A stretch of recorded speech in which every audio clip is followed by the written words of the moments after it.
For any of you guys, can you just talk about the impact of Lucas Prola's defensive performance at the end of that game? 2 steals, he forced 2 jump balls.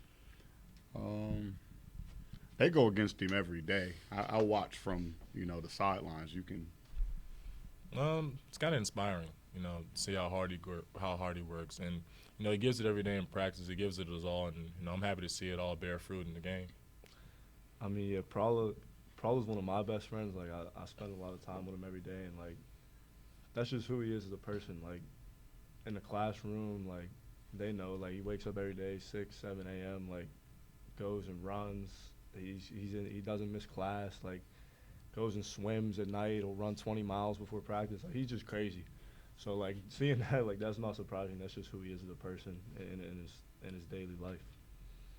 Yeah, and I'll add to that. His day-to-day regimen is pretty tough, right? Whether it's class, basketball, and then everything he adds to that, right? If he's not running, then he's on the bike. Probably even when he's not supposed to at times, because he's been told by our training staff that he needs to slow down. But he's a competitor, man, and he's always trying to find a way to get better. But he brings that type of energy and spirit every day in practice. And it's a challenge, right? He doesn't get a lot of minutes.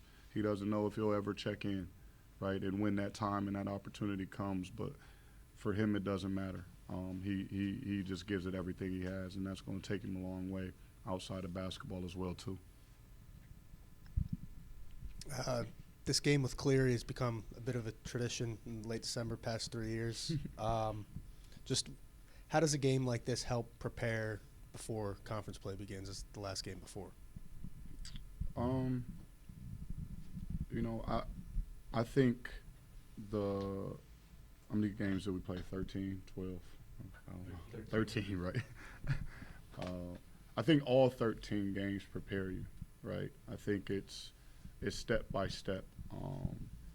What we wanted to focus on tonight is implementing our habits. Can we do the things that we work on every day in practice? Outcome score has nothing to do with it. Can we make sure that we establish who we are defensively, how we want to play offensively? And that was not only the attack for a game like this tonight. That's every game, right? As we think about a season, we know that it's a build up until you get to that A10, right? We're building, right? There's no forgiveness when you get into conference play, and we want to be ready for any challenges that come our way, because there's going to be quite a few. Dave, he said you want to be ready. It's time for A10 now. How do you guard against not maybe getting complacent? You don't want that going into the conference games when you're playing a team like this, because you can get some false positivity out of this. You're not playing Division I players. How do you guard against that? And do you think you guys are capable of doing that? Well, I think we're most definitely capable of it. But going into the game, Coach told us, like, treat this like any other game. They came in here, they scheduled us, and we're going to, go in. We're not going to show them a good time, obviously. We're going to go in there and, have our way with them. Play as hard as we can, play together, do the same things we've been doing. And, just go into the game treat like that. Drew, will we see John again in a uniform? No comment to that. Okay.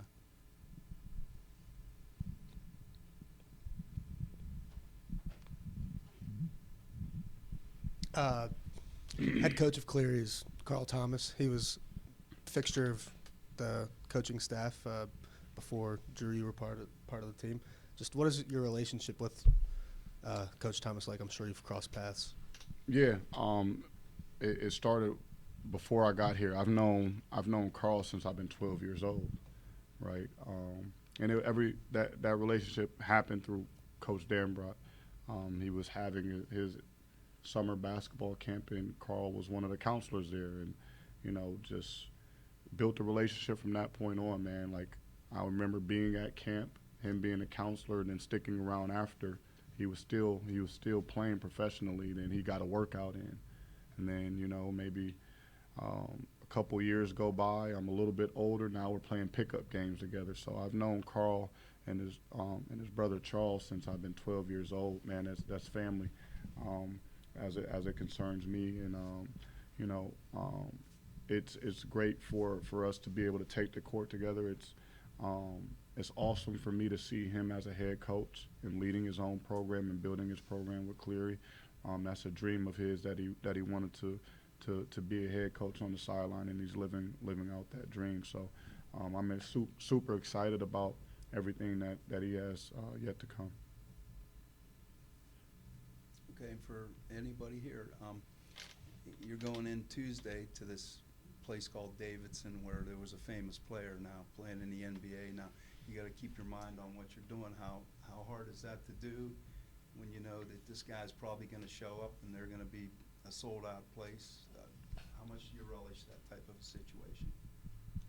I mean, I don't know. I'll be honest. Like, the way I was brought up, like, everybody, we're all people at the end of the day. So, like, if I see Steph Curry or I see a guy on the street, like, I don't look at him any differently. And I really think all the motivation we need is, like, I know since Dave's been here, since I've been here, like, I don't think we beat Davidson in five or more years. So both of us have never beaten Davidson.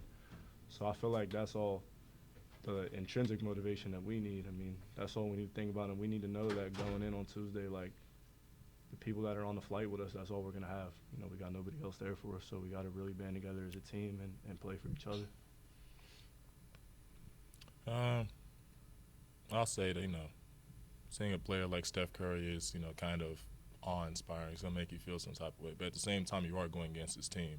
And I think it'd be a lot better for me, since I haven't beaten him in over 3 years, to, give him that L, especially while he's there. That's going to make me feel really good. So I can't wait.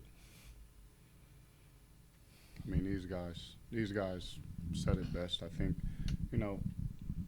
yes, he's a great player. I enjoy watching him play. I'm excited that they're celebrating him, well deserved. I believe they're naming a street after him, if I'm not mistaken. Hopefully I didn't give out information that I wasn't supposed to. But that's a huge, huge accomplishment, right? So for him, for his family, so it's an awesome moment for him. Like I said, and it's well deserved. At the end of the day, we're there to play a basketball game.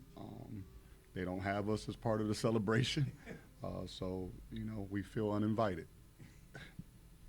Jake, you've been back on the court for about a month now. How are you feeling physically? You feel like you're up to speed at this point? Yeah, I mean, I feel great. I feel like the whole kind of process was more of a mental battle than anything. Like, just especially last year, like, once I realized I wasn't going to come back to play, just trying to be the best teammate I could be and show up every day. And then obviously, like, coming back in the summer and then realizing I had to have surgery, it was a lot on my mind. But physically, I've been great, and mentally, I've been good since I've had the surgery. So I was trying to just take it one day at a time, and I'm not gonna lie, this is probably the best I felt since my freshman year. So I feel great. Any other questions for these guys? Thank you, gentlemen. Thank you. Thank you. Happy holidays.